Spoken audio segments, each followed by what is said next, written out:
आणि आज भोंदू अशोक खरातनं चिंचोके विकून लोकांना वेड्यात काढलेलं आहे। एक एक चिंचोका तो 1,00,000 रुपयांना विकायचा। खरातच्या निकटवर्तीयाच्या FIR मध्ये याचा उल्लेख करण्यात आलाय। चिंचोके मंत्रोच्चारित असल्याची खरात बतावणी करायचा। 100 रुपयांना किलो असलेले चिंचोके खरात लाखोंना विकायचा।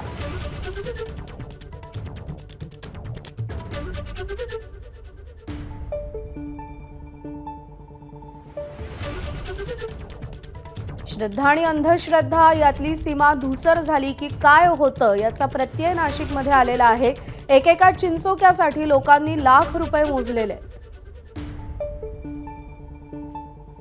मुकुल कुलकर्णी आपले प्रतिनिधी आपल्याला अधिक अपडेट देतील। मुकुल, अशोक खरात लोकांना कसं फसवायचा, कसं वेडं बनवायचा याच्या आता नवीन गोष्टी समोर यायला लागलेल्या आहेत। एक चिंचोका 1,00,000 रुपयांना लोकांनी विकत घेतलाय। आणखी काय काय कळलंय?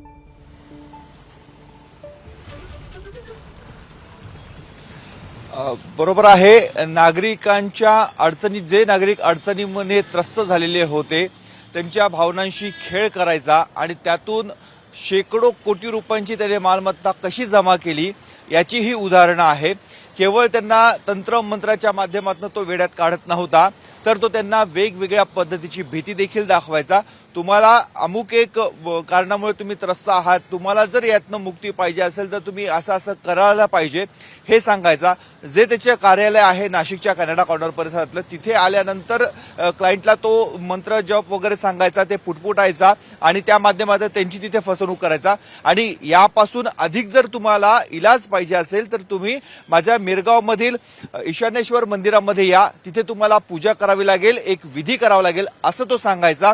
त्यावेळेस त्याआधीच त्याच्या कर्मचाऱ्यांना तो नकली साप, मग तो कापडी असेल रबरी असेल असा साप आणि वाघ आणून ठेवायला सांगायचा। तिथे जाऊन तो पूजा विधी करायचा। तो साप जणू रिमोट कंट्रोलच्या माध्यमातून किंवा इतर मार्गाने तो त्याची हालचाल करायचा आणि मी कशा पद्धतीने एवढ्या जबरदस्त नागाला, जो 10-15 फुटाचा आहे, 20 फुटाचा आहे, अशा नागाला मी कशा पद्धतीने वशीकरण करू शकतो, मी माझ्यामध्ये किती दैवी शक्ती आहे हे भासवण्याचा तो प्रयत्न करायचा। आणि त्यामुळे इतर लोकांचा, जे आधीच त्रस्त होते, त्याच्यावर श्रद्धा ठेवून आलेले होते, त्यांचा त्याच्यावर विश्वास बसायचा। अरे हा बाबा एवढा जबरदस्त सापाला जर तो कंट्रोल करतो तर आपले दुःख तो हरण करू शकतो, ही भावना त्यांच्यामध्ये निर्माण व्हायची आणि त्या माध्यमातून तो फसवायचा।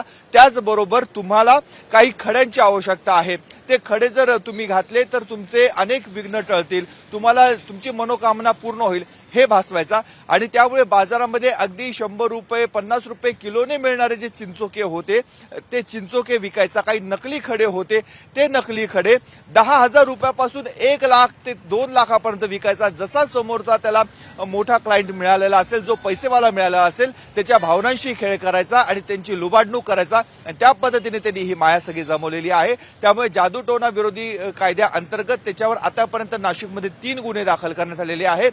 हे 3ही गुन्हे जर बघितले तर त्याला साधारणतः 7 वर्षाची शिक्षा यामध्ये होऊ शकते। आता तपास सुरू आहे। क्राईम ब्रांचने हा संपूर्ण तपास पुन्हा एकदा आपल्या हातामध्ये घेतलेला आहे। निश्चित मुकुल, या सगळ्या संदर्भातले अपडेट जाणून घेत राहू। तुर्तास धन्यवाद दिलेल्या माहितीसाठी।